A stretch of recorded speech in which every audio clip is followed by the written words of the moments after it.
Monday morning. It's McCollum on Business. I'm Stephen McCollum, and for the next 30 minutes or so, I'm going to get you updated on what's happening around the business world.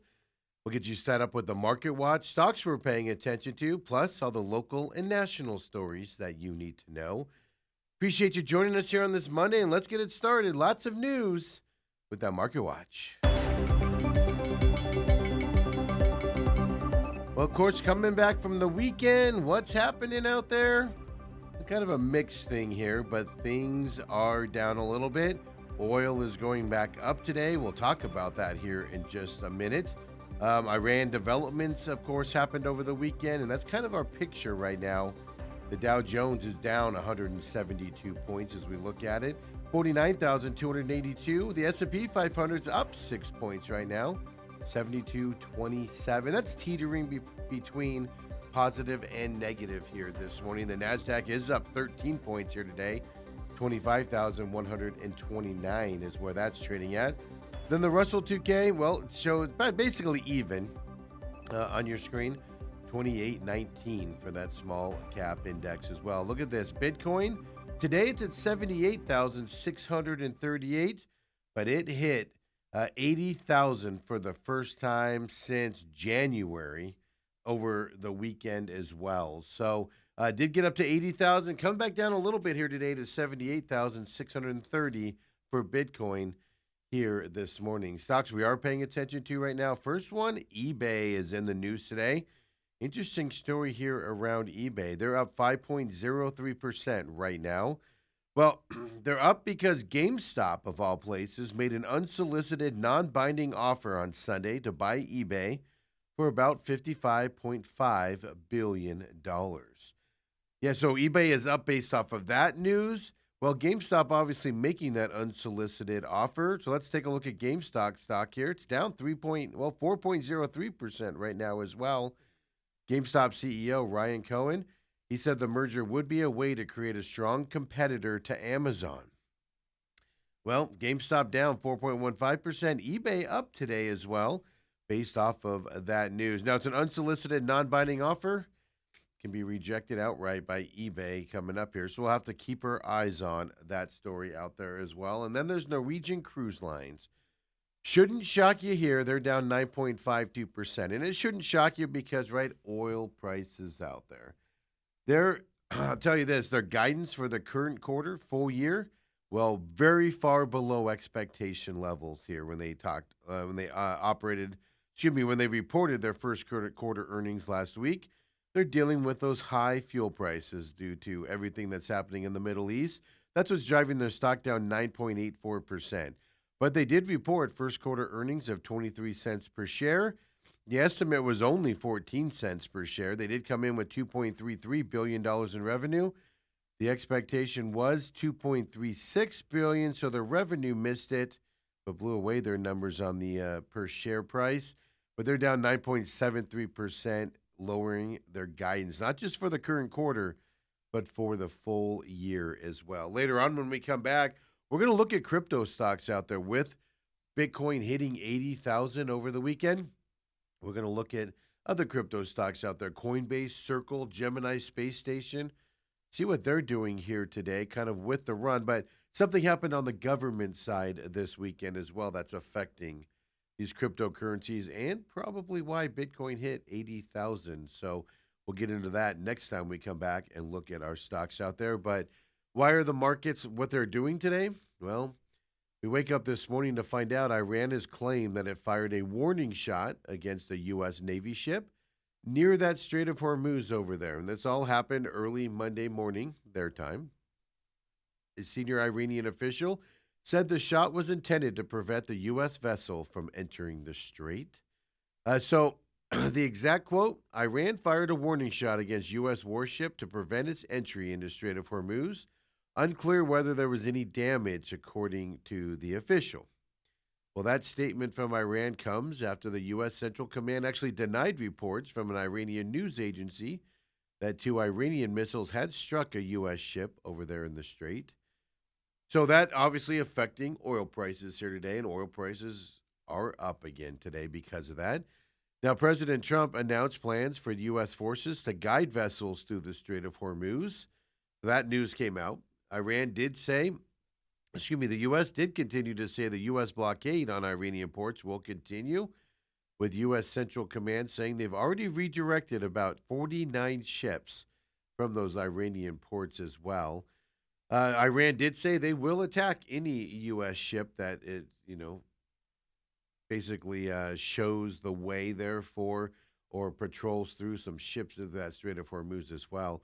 Then the other news over the weekend, peace talks with Iran, well, they're just not happening right now.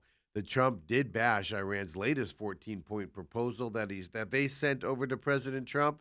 He did not like it now. And so, well, a lot of unknown and uncertainty here in that part of the world continues today. And that's why our market is kind of today here on this Monday morning. Another story that we need to look at here because it's all around the tariffs. Well, President Trump on Friday afternoon, he said that he's going to increase tariffs on European Union cars and trucks, going up to 25% this week, is what he claimed. Obviously, he went to his social media site, True Social. He said that the EU is quote not complying with our fully agreed to trade deal, unquote. The president did not specify which tariff authority he would be invoking, but it does appear the administration will use Section 232. That's the one that authorizes the president to adjust the imports of goods, and the Secretary of Commerce finds that have been imported in a manner that threatens U.S. national security. So now we've got EU tariffs coming back into play here with President Trump at 25% on cars and trucks as well. He did this big old long thing also on the U.S. car market, how strong it is, and Buy American and all of that stuff on that social media post. Another thing you probably saw over the weekend, if you have tickets with this company, don't delay this at all because it could end up costing you if you're able to get a refund or switch to another airline, of course. But Spirit Airlines, as you may have heard over the weekend, they shut down. A lot of people say abrupt shutdown. We've been telling you it's been coming for a while. Now it's abrupt because they just decided Saturday night or Saturday morning they were just going to shut down. Period. End of story. They left many travelers, not just travelers, but workers scrambling for answers, especially when it comes to getting your money back if you had a ticket with Spirit Airlines. They announced Saturday that it would be canceling all flights as it started winding down its operations effective immediately. Customers who book directly with Spirit using a credit or debit card, they say you will be automatically refunded into their original form of payment. Those who purchase tickets through third-party vendors, those would be like travel agencies, Expedia, etc. Well, you'll need to reach out to those providers to request refunds, according to the airline. Passengers who use vouchers, travel credits, loyalty points to book you're not going to get any of that stuff back here as well. You're facing some big uncertainty here at this time. The claims will be handled through Spirit's bankruptcy process for those sides of the refunds. Customers can find more details on the airline's restructuring website that is now officially up. The DOT, Department of Transportation, warns that refunds could become complicating as the proceedings of winding down Spirit Airlines does move forward. So what are other airlines doing, if anything, to assist you out here if you have travel plans on Spirit? Well, so United, Delta, JetBlue, Southwest, for instance, a lot of the major airlines, they're capping rebooking fees. So if you're an affected Spirit customer, you may be eligible for one-way tickets priced around $200, but you have to provide verification your original booking with Spirit. So you can't just, say I was on Spirit. You have to have proof of it. American and Delta, they're offering reduced fares on high-traffic Spirit routes. Allegiant has frozen prices on overlapping routes as well. Frontier said they're offering up to 50% off base fares through May 10th. So other airlines are trying to help people get around if you've already traveled. They also said that, you want to get on this quicker, sooner than later here to verify your refund because the longer you go, you're going to get wrapped up into that bankruptcy court as well. And we've already seen the political side of this, right? The Biden DOJ, of course, sued and won and didn't allow JetBlue and Spirit to merge a couple years ago. And the senators that were behind that are now, of course, coming out and trying to pass the blame off on the Trump administration and oil. So we're seeing the political side of this battle already happen as well, almost instantly there. So get on it if you're on Spirit Airlines. And also listen to McCollum on Business. We told you that this airline was shutting down a few weeks ago. So not to book tickets with them, to cancel your flights with them, and get your money back because it was happening. It was just a matter of when at that point. So another end of an era here as well. I haven't used this site forever, to be honest. Didn't even know it existed anymore. But there's a site out there that came out before Google. We have to take you back into the land of the 1990s, mid 1990s. But at that time, there was an animated butler, and he was ready to search the web and find users the answers that you were looking for. His name was Jeeves as well, on top of that. Well, the website that made Jeeves famous, well, it's effectively shut down as of this point. It's now called Ask.com, but it posted a farewell message on its website over the weekend, announcing that the search engine would shut down as of Friday, May 1st. The company's website now redirects you to a farewell message thanking everyone who built and used this service over the decades. So the parent company, it's called Interactive Corp, IAC, is their initials. They opted to shut down its search operations entirely, and that it included the longtime website, been around since like 1997.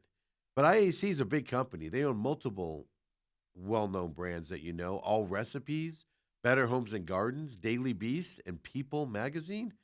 That company is what we're talking about.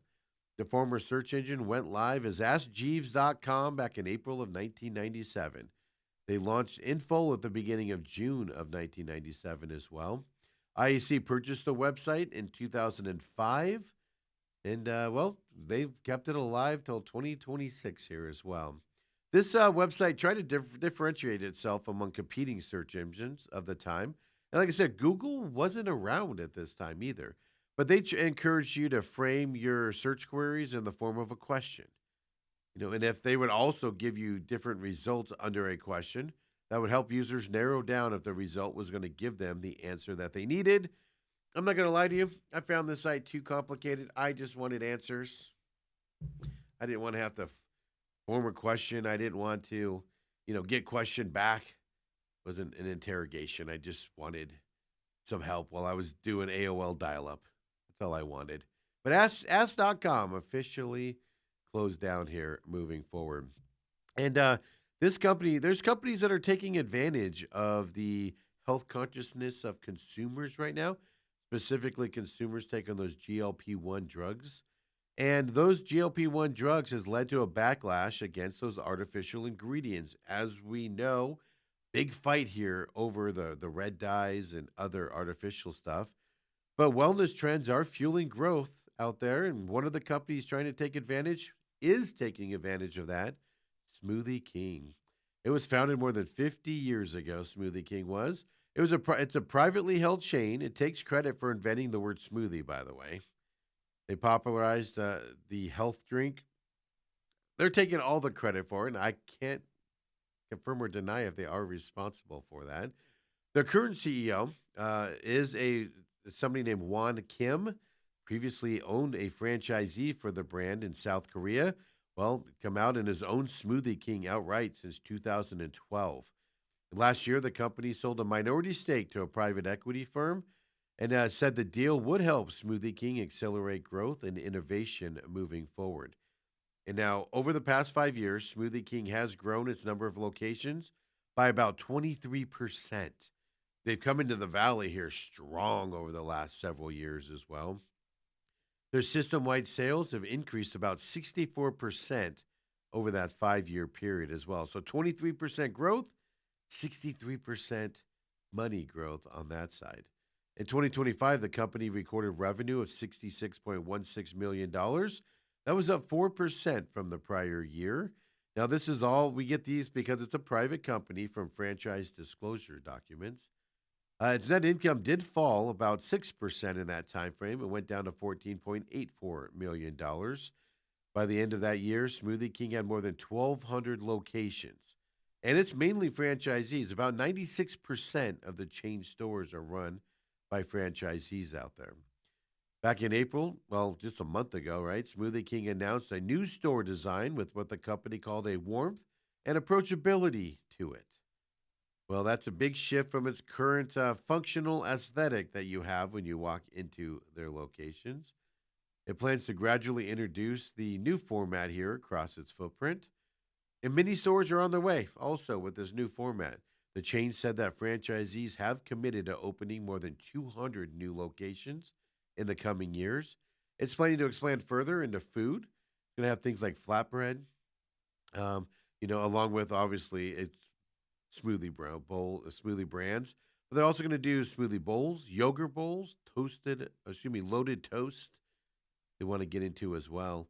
Smoothie King and its franchisees will open about 90 new locations this year coming up. So Smoothie King on the health bandwagon and having success from that healthy side of things. You can get the old sugary smoothies as well. Trust me, I love those out there. But you can also get the healthy ones with all sorts of fun, healthy stuff in it as well. And it's been 20 years in the making, and it happened over the weekend as well.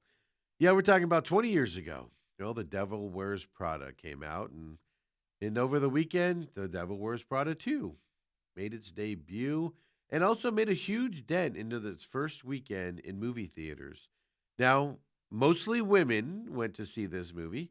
The Devil Wears Prada 2 earned $77 million dollars in the US and Canada, 156.6 million internationally as well. Now, this is all studio estimates that we get on Sunday nights. It easily topped the box office over the weekend. Michael was bumped down into second place here as well. Michael, by the way, did hold well in its second weekend. It only fell about 44%, which I know you go, that's a big drop. Well, in movie terms, that's not a big drop there as well in your second weekend. So Walt Disney co-produced and put out, of course, Devil Wears Prada 2. And put it into 4,150 theaters in North America. Why did I tell you women mostly saw it? Well, 76% of the ticket buyers were women. Yes. 74% said they would definitely recommend the movie to friends. Critics, well, they're a little bit more mixed on the sequel. And I want to know feedback from men. Did men like it? Because the first one to me has its moments for men, man. It cracks me up at times. The movie costs about $100 million dollars to produce. Well, that's a huge bump because obviously stars are in this now, right? When they first did Devil Wears Prada, lower tier actors at that point, right? And the first movie only had a $35 million production budget. So that's a big increase. The first movie opened in June of 2006. It went on to earn $326 million worldwide. By the way, that's not adjusted for inflation as well. So they did about half that with this one. They did clear the budget, at least internationally, the $100 million budget, but we'll see where it continues to go out there. But the ladies liked it. I saw no stories talking about if the men enjoyed it. The men that were dragged there by their wives. Hey, when we come back here at McCollum on Business, we keep it rolling. We got some Disneyland stories from you, or some more Disney stories for you. Plus some local news out there as well. Plus McDonald's, well, they're making some changes quietly. We'll tell you about that coming up as well. Come on back. It's McCollum on Business, Monday edition.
And we're back here, McCollum on Business Monday edition. Appreciate you joining us. Of course, we just saw the preview there for The Real Matrix. Comes out on Fridays, 10 a.m. here at Robot TV, noon on Rumble, and also on the free podcast systems. And boy, the podcast views or listens there of The Real Matrix have taken off over the last couple weeks. So we appreciate you for tuning into that as well. And I know the Angry Patriot loves you guys for doing that as well. Out there, rumble.com/user/TME Media, where you can find the full episodes there as well. Just search the Angry Patriot, The Real Matrix, Angry Patriot on your favorite podcast system. It pops up for you for those of you that would rather listen to the program there as well. Fridays, 10 o'clock. Last week's episode, cholesterol, out there. And I actually found this one a little amusing to watch and informative as well.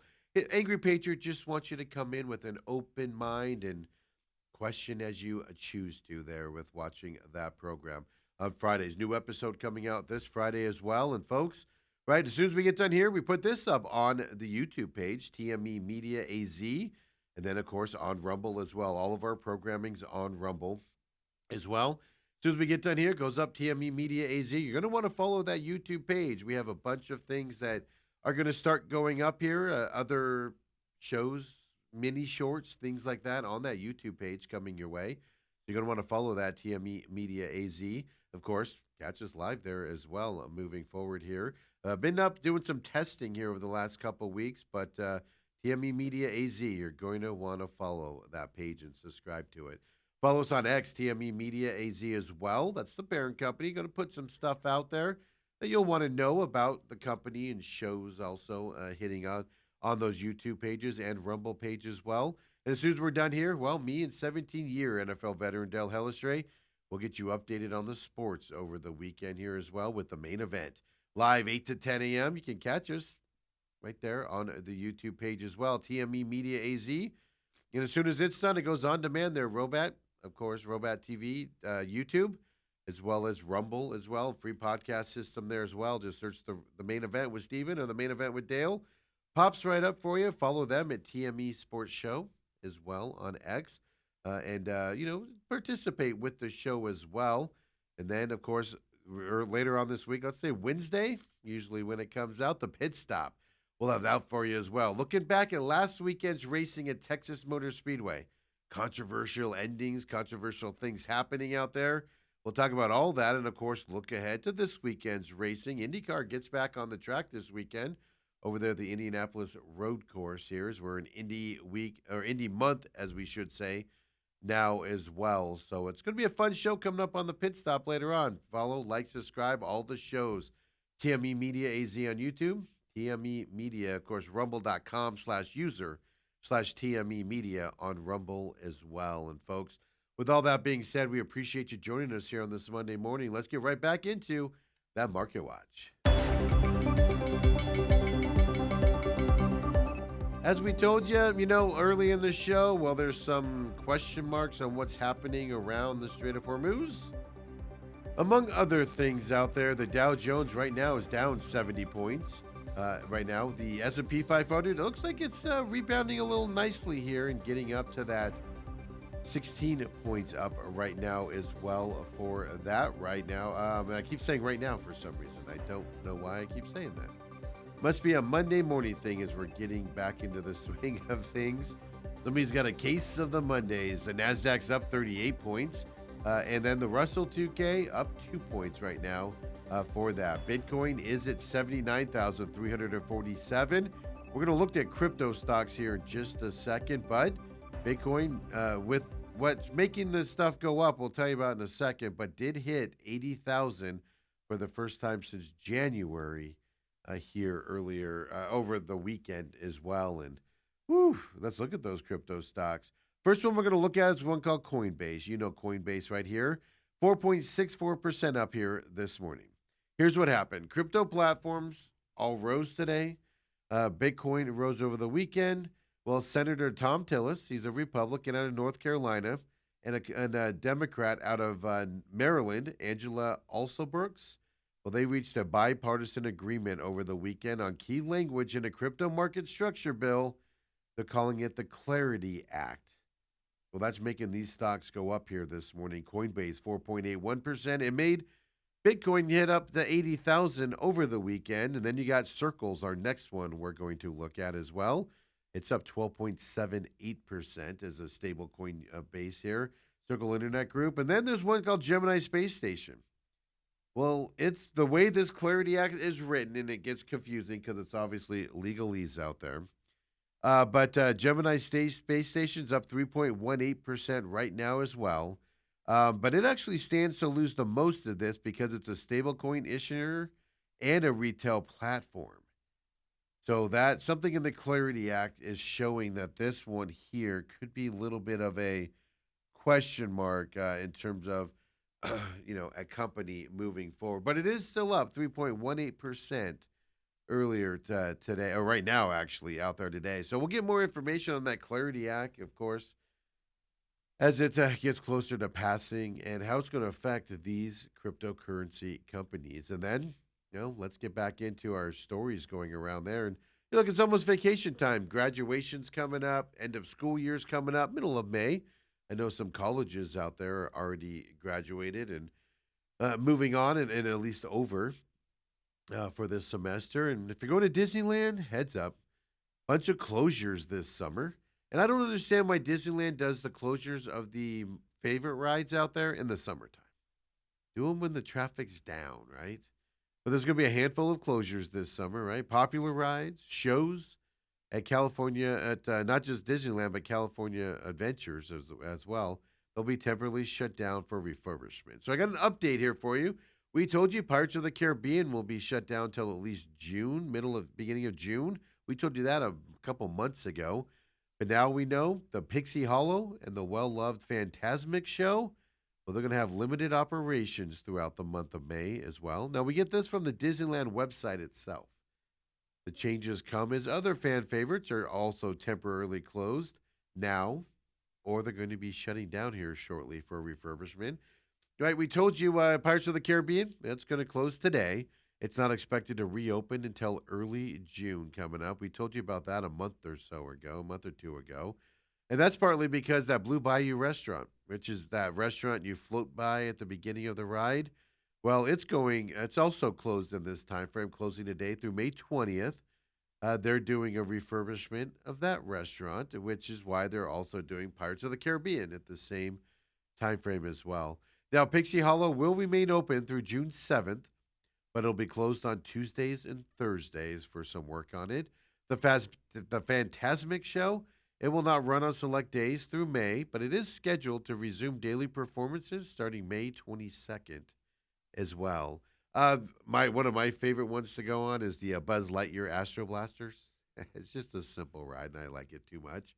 That Silly Symphony Swings and Inside Out Emotional Whirlwind, those are also temporarily closed and expected to reopen at the beginning of June or sometime at the beginning of June as well. So I will not spend the money for Disneyland if I can't get on Astro Blasters. I'll tell you that right now. So some attractions, they've recently reopened, though, after extended closures. So the monorail is officially reopened. Daily Crockett's Explorer Canoes. And Roger Rabbit's Cartoon Spin over there in Toonland, in the backside of the park over there. Now, if you want to check it out on when you're planning to go to Disneyland, obviously daily park closures are listed on the Disneyland website. So that way you don't get disappointed when you get there. You can manage the expectations as you get there. Not just for the kids, but right? Some of your adult favorite rides out there as well, like the Toy Story Astro Blasters. It's so simple. I just love it so much.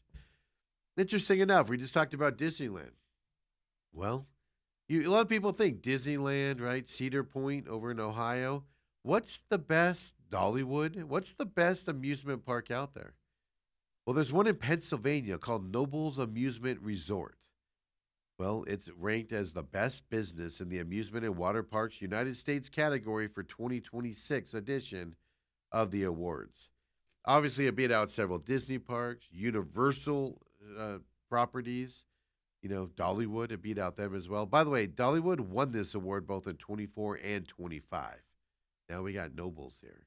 This park is in Pennsylvania. It's also the country's biggest free admission amusement park. That means you don't pay a price to get in. No, you purchase tickets and pay per ride. Kind of the old school. Those of us old enough to remember, I'm barely old enough to remember Disneyland doing that back in the day. Passes for unlimited rides are also available to purchase there. Nobles, in addition to topping TripAdvisor's. Wow, sorry, I'm giving the wrong credit here. TripAdvisor's list of best U.S. amusement parks. It was honored this week by USA Today as well.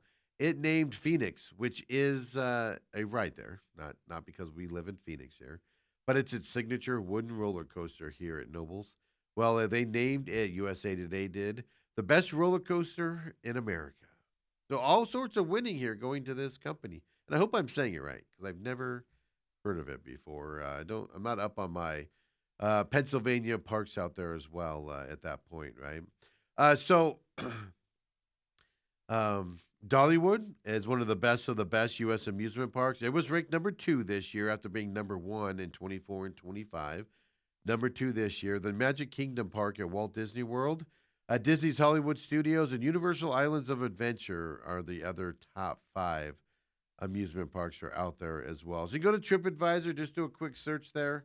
Go to TripAdvisor and it'll pop up amusement parks you want to check out that as well. Interesting enough, close to us because it's a lot of Florida, right? Uh, Ellisburg, I think, Pennsylvania is where that Nobles is. But Tennessee is where Dollywood is, if you didn't know. But then, like I said, Florida, Epcot in Florida, six. Then you go Legoland in California, number seven. Universal Studios, Florida, eight. Disneyland is nine over there in Anaheim. And then Silver Dollar City over in Branson, which I've been to. That was fun, but it's been about 20 years. That's a fun little place as well. So a lot of Florida domination here on this ranking here on TripAdvisor as well. Now let's get into some local stories here. I wanted to get you updated on the vacation stuff so you can think about that here on this Monday. Arizona lost 10,900 jobs from February to March. Very slight increase to the unemployment rate happened as well. We get this from the Arizona Office of Economic Opportunity when they released their March employment report here last week.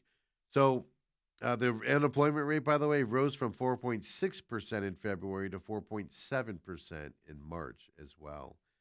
The overall slowdown, well, is all in hiring overall. But there's still opportunities for those of you looking for a job out there. So people are hiring. It's just they might be, I'll just use the term lowballing you a little bit because there's so many people looking for jobs out there as well. So job sectors seeing more losses than others. Hospitality, retail, a lot of job losses in those areas as well. So healthcare, though, still experiencing growth for those of you that are going into the healthcare industry as well. So that's the state of Arizona that we're looking at. We always talk about the national picture, and well, this is an interesting story. Maybe some growth here as well. The Arizona Motion Picture Production Program. They call it the MPPP. Well, it's been a windfall for Arizona, local businesses, and film production officials. We are now officially learning. It was established in 2022. There was a House bill that established it. It was voted in by the Arizona Congress out there as well. Production companies have taken advantage of the incentives due to them. Now, there's been a lot of lawsuits around this program to kind of stop it as well. To date, the MPPP, well, it's issued 34 pre approvals since the start of the program. That totals $26,361,000. We get that from the Arizona Commerce Authority. They administer that motion picture program as well. So, four pre approvals, well, they're currently pending right now as well. Nine post approvals have been received and issued since the start of the program. Those total $2.1 million. 17 projects are currently in production based on the submitted 9-month notification reports. So the ACA has received 53 pre approval applications since the start of the program. So we're seeing kind of a boom here. And the article that I saw, and I saw a couple articles on it, but I think might have been KTAR, but apologize if it's not. But they call it Valleywood, is what they're calling this run out there as well. That's just classic name. I choke on laughing about that as well. And then We're always talking about water here in Arizona, especially lately. City of Phoenix is saying drought conditions and some restrictions could be in effect here this year. But now an Arizona trial court has struck down the Arizona Department of Water Resources restriction on the home development. We told you about this a little bit last week here. Home builders won't be starting construction, though, anytime soon as a result on lots that have been gathering dust over the past few years because basically they were halted with those restriction numbers out there. If you remember, the Goldwater Institute did sue Katie Hobbs' administration, the governor, back in January of last year over those water restrictions on behalf of the Home Builders Association of Central Arizona. The ADWR had imposed a rule in 2024 that requires a 100-year groundwater supply across water management areas, not just at the development site area, but over the bigger areas.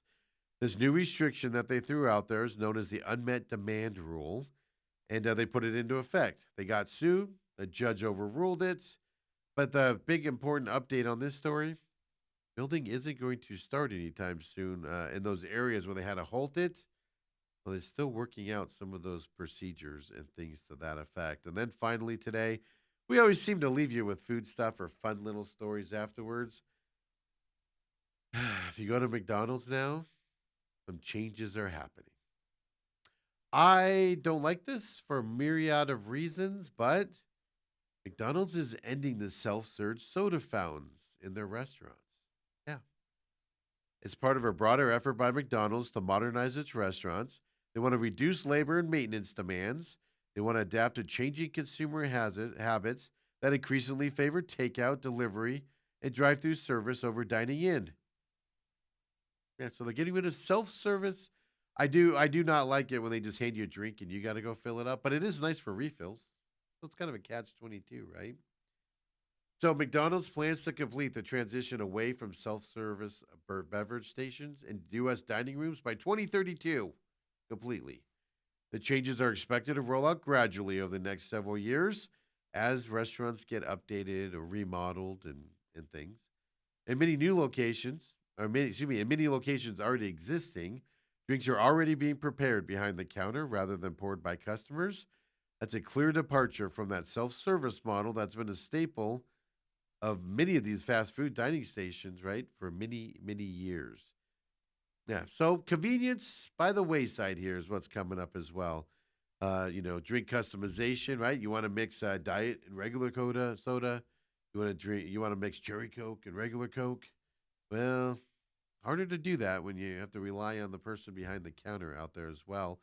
But obviously, the big thing here is McDonald's can deny it all they want. The overlords at McDonald's, they're losing money or they're perceived losing money because of beverage portions. Yeah, you can go get several refills and they can't control it. Things like that. Inventory levels, right? How many lids get thrown away as you drop them all over the floor and stuff like that. Yeah. So companies are prioritizing speed, efficiency, and digital ordering over traditional dining experiences. So McDonald's is heading that way as well. So now keep in mind, McDonald's is introducing at least those new dirty sodas we told you about a couple weeks ago as well. That's coming out. They just don't want you to control it yourself, folks. That's all it is. The overlords of McDonald's have deemed you not worthy. Getting your own soda and customizing it to the way that you want to as well. Good job, McDonald's. The overlords. Hey, appreciate you joining us here for this Monday edition. We're going to roll into the main event here coming up live 8 to 10 a.m. Don't forget to join us on the YouTube channel as well, TME Media AZ, and also on demand here on the YouTube and Rumble channels as well. Free podcast coming up for the main event, the pit stop, and the Real Matrix as well, folks. Don't forget to follow us at TME Media AZ on X, the parent company of our production company out there. And hey, we'll be back tomorrow morning on Tuesday, 7 a.m. here, McCollum on Business. Have a great Monday night.